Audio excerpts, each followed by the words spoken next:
right, welcome to the Bridge Alzheimer's and Dementia Resource Center. I want to thank you all for joining me for this first Wednesday workshop. For those of you who don't know, my name is Alicia Henderson and I'm the counseling intern here at the Bridge. And since we are in the midst of the holidays, today we're going to be talking about navigating caregiver stress during the holidays.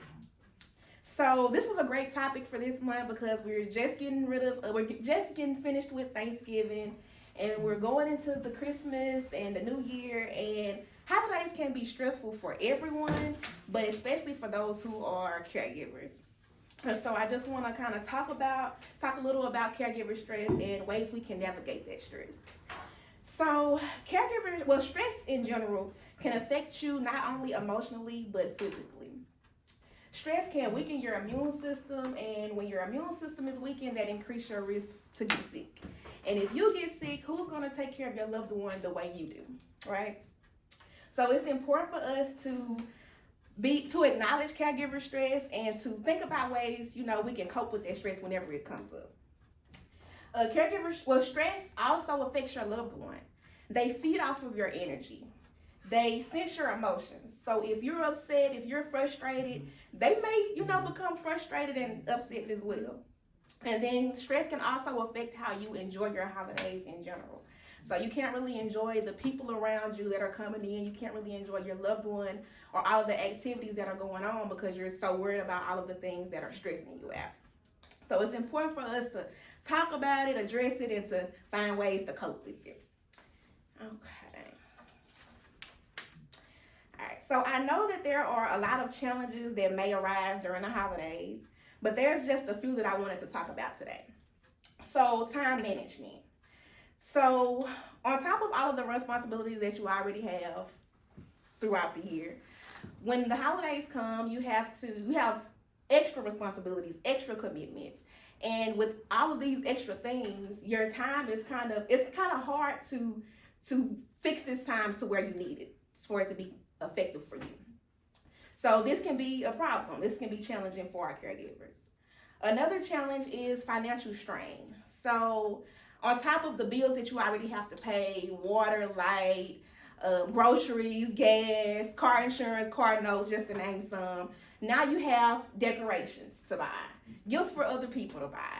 This extra food for your Christmas dinners or, your gatherings for the holidays, you have to buy extra food for that. So these extra expenses can bring significant stress for people who are on a tight budget. So this is another thing that can be challenging. Limited support as well. So a lot of times it's one person doing everything. And honestly, it's not a job for one person. It's not a one-person job. And so having limited support or no support at all, it takes a toll on you because you're doing everything by yourself. You're doing everything that should be spread out amongst the team. And it gets hard. So what are some of the challenges that y'all face during the holidays?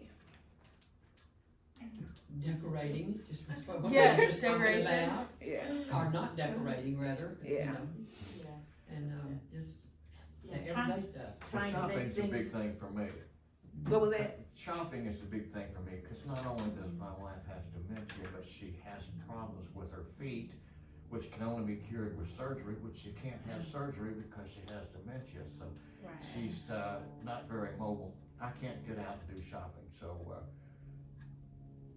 a lot of people get gift cards. Yeah.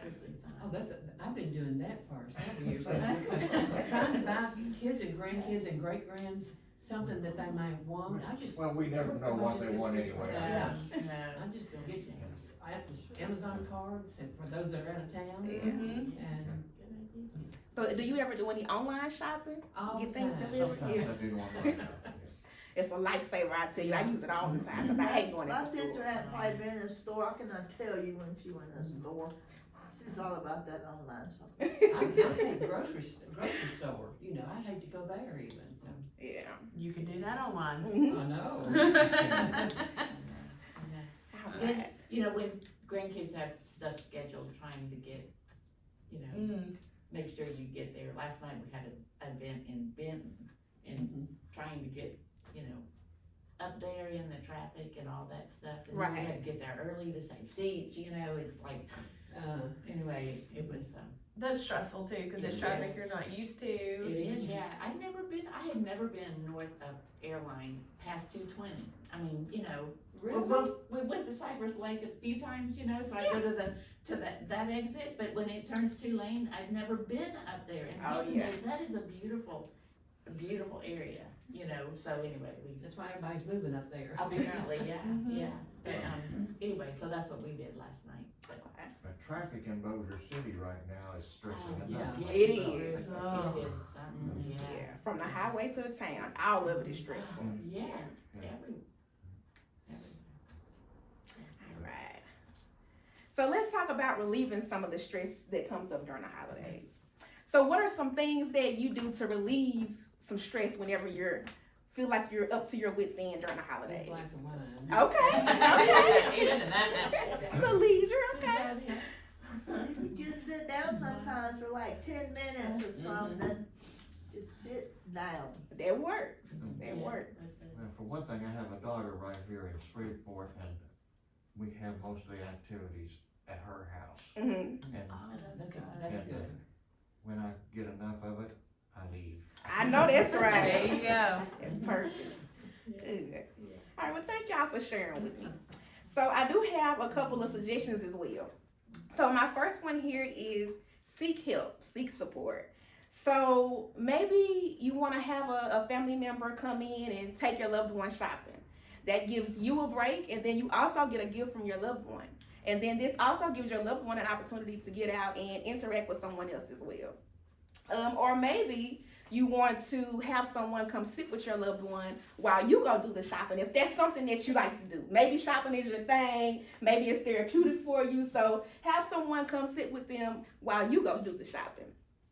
Or maybe you want to delegate family members to do the shopping for you so that you don't have to go out and do it. You go get the meats, you go get the vegetables, and I'll just sit home and relax, So maybe that's something you can do. I like that idea. So just doing things to kind of relieve you of the stress and take some things off your plate. Also doing things with purpose and careful thought. So maybe you're used to going all out for the holidays with your decorations, and maybe that's just not something that you can do this year. So maybe toning down the decorations some and being intentional with the decorations that you do put up. So maybe putting up the decorations that you and your loved one just love the most, that you just can't live without seeing during the holidays. Also making sure that everything is safe around the house, so making sure there are no cords around that are tripping hazards, and also making sure there are no ornaments that are loose on the trees that can possibly fall down. Just making sure things are safe as well. And also being mindful of not confusing your loved ones. So make sure not to put up too many decorations or put up decorations in a way that may be confusing for them. Also, you may normally go to different houses to get to-go plates from everybody. Maybe that's just something that you can't do this year. So maybe it may be helpful to just go to 1 or 2 places. With these 1 or 2 places, make sure that these are places that your loved one is comfortable with, that they're familiar with. Also, with these 1 or 2 places, kind of before you go, maybe you want to get with these people and say, hey, is there somewhere I can go to take my loved one in the event that they get overwhelmed? If they get overstimulated, where can they go to relax? Kind of have that situated before you go so that you can already have that plan together when you get there. Empathize with them. It may take them a little time to adjust to new surroundings. Again, if they do get overwhelmed, take them to that quiet place. If you are having the holidays at your house, have an area in your house that is blocked off just for them so that they can go and unwind whenever it becomes too much for them. If you see them wandering off or not engaging, then, kind of get with them, ask them what they're enjoying or what's their favorite part about the activity or the day. Break out the photo albums. So this gives you a chance to reminisce about the good old times, the old holidays, just the past times that you guys enjoyed. Bring up some good memories. This also gives your loved one an opportunity to interact with you, engage, and it gets them comfortable as well to look at those familiar faces.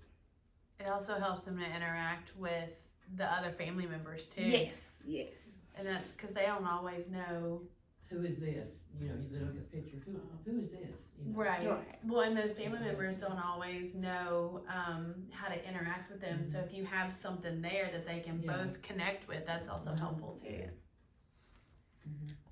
Being present and intentional is worth so much more than the gifts. Now, I'm not saying they don't want gifts. Gifts are cool, I'm sure. But just remember that your presence could be the best present that your loved one could have or could want. Turn the music up. So again, this is another way for the family to interact with each other. Play some music from your childhood, from their childhood, but just play some tunes that'll bring up some good old memories. Christmas carols are always a way or fun to sing along with, and maybe there are some old Christmas carols that you guys used to sing along to all the time. Bring some of those up. So. Good old Alexa. Right. Alright. Brief visitors beforehand. So maybe you are having the holidays at your house, and maybe you have some people coming in from out of town. Get with them people so that they are on the same page as you. You know, sometimes they come in, they stir things up, they leave, and then you have to pick up the pieces, right? So just, and so it may be easier just to, and it's easier said than done. And some people just don't get it. But just to get with them, let them know, hey, there are some changes. My loved one may do some repeating, they may do some fabricating, but don't argue with them, don't reason with them. Just listen to them and be there with them in that moment. Self-care. So what are some things that y'all do to take care of yourselves? I send David down to Tim's house. Okay. Get a break, Just a okay. blessing. We're on 5 houses down from each other. Yeah. And it has been a Send them back and forth. Well, yeah, Tim will walk the dog and he's gone an especially long time. He'll go a little, David and I sat in the backyard. Yeah, or Tim, they pass by and Tim's sitting on the front porch cracking batons. Yeah. It's good they can keep each other company. Good. Very good. All right. And you never know, you may have a neighbor that's in the same boat Yeah. that you just don't know about, you know. Well, and it's truth. I mean, we always say everyone knows someone with dementia, but you truly never know what people are going through until they've been in that same situation, or you find by sheer happenstance that your neighbor down the street is going through the same thing. So Right. it's always important to have empathy and be there for people, because you never know what they're going through. That's true. Yeah, I can't, that Rosalind Carter's thing, what you either are you have been a caregiver. Yes. You will be a caregiver, only 3 types of people. Yeah. And that's the truth. I took a picture of that at the conference. That was on our conference pamphlet last year. It was on the screen. Mm-hmm. I had to wait for it to come back around. So I just have a few suggestions about a few self-care suggestions. So setting realistic expectations for yourself. So what you can contribute to these gatherings. So maybe you've always cooked these dishes, like maybe 5 or 6 dishes to take over to everyone's house, but maybe it might only be feasible for you to do only 1 dish this time. Or maybe you're used to decorating for every holiday, but maybe you can only decorate for Christmas, and maybe you can only do so much for that. Or maybe you're used to hosting, the holidays at your house, or hosting big parties at your house, but you might have to tone it down this year and just have a small gathering. So just being realistic about what you can do and what you can contribute so that you don't get disappointed, in the situation. You can go on the holiday outings by yourself. I know some people feel guilty, like, oh, I'm here having fun, they're home, but don't feel selfish, don't feel guilty, because you need this time. You're contributing to your well-being. Let's go right now. I know that's right. So remember that taking care of yourself is not a selfish act. It's a necessary part of being an effective and compassionate caregiver. So you need that time for yourself. Practice self-compassion. Give yourself a whole lot of grace, as Laura say. Be kind to yourself. Recognize that caregiving is not easy. It's a challenging role, but you're doing it. And it's okay to acknowledge your own needs. Practice self-compassion and treat yourself with the same care and understanding that you offer your loved one.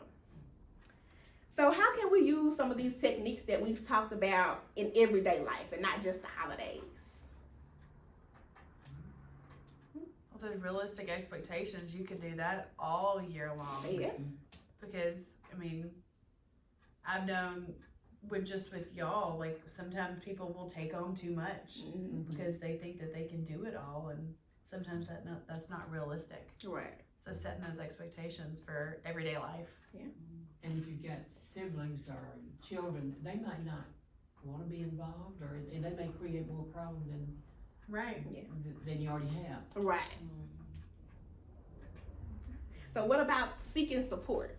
This is something that you don't have to just do during the holidays. You need that support. So even if that just means someone coming in once a month just to relieve you, to give you some time to yourself. Something is better than nothing, just find some time. It's easier said than done again, but find some time to take some time to yourself and get that support for you, because you need that help. Like I said in the beginning, it's not a one-person job. And then at the Bridge, our vision is to create a community where no one affected by Alzheimer's and dementia makes the journey alone. Please don't make the journey alone if you can help it. Make self-care a priority always. So take care of you too. Again, it's not selfish, but it's an important part of being an effective and compassionate caregiver. Find some time out of your day, even if it's just 10 minutes out of your day or of your week, to do something that you truly love to do. Do that self-care for you. Music and photo albums. You can bring out the music anytime and the photo albums anytime, not just for you, but for your loved one as well. This gives you a way to interact with your loved one as well. And some coping strategies. So what are some things that you all do whenever you're feeling upset, sad, anxious, agitated? What are some coping skills that you guys use? Drink that wine. Drink that wine. Okay. Get some of that. Good stuff, huh? Okay. So I do have a few coping mechanisms here. So write it down, draw it out, get it off your chest. And the reason I wrote it like that is because some people like to journal. Some people like to do bullet points instead of doing the essay form. That's fine. It's all about getting it out in a way that is comfortable for you. Some people don't like writing. Some people don't like to journal. So they rather just do it in art. Express their emotions in art by drawing. That's okay too. And then some people, either they don't like drawing or writing, or they can't physically do it. And so it may just be helpful to go to your voice memos and get all of your feelings out verbally. Talk to the phone, talk to your voice memos, and get those feelings out. Any way that is comfortable for you, get those feelings out. Take a time out. So take some time out of your day just to relax. Have some time for yourself. You need that time. Put on your favorite music, or maybe even listen to some nature sounds. Take slow, deep breaths. So breathing in through your nose and out through your mouth. This actually increases the oxygen in our blood, and it produces energy. So it can give us some energy and also relax us as well. And then also when we're doing this, we're focusing on the breathing, through our nose and out through our mouth. And so we're not really focusing on the things that are really stressing us out. Use aromatherapy. So get your diffusers out, and aromatherapy has a calming effect as well. So this is helpful. And then watch or read something that makes you laugh. So whether you like old comics or comedy shows, turn it on or pick it up and have a good laugh. Look at pictures that make you feel relaxed. So any type of pictures that just push you at ease, pull out your phone or your photo albums and look at those pictures to calm yourself down. And so those are just a handful of things that we can do, but it's all about what's best for you. Sometimes it's trial and error. So it's, just find something that works for you and your loved one. So that concludes my presentation. And I hope you all gathered something today that you can use in the near future. And I know you all may have family and friends coming into town, but we want you all to remember to take care of yourselves and just enjoy each other. And remember that at the Bridge, we are here if you need us. Any questions? Good job. Oh, thank you.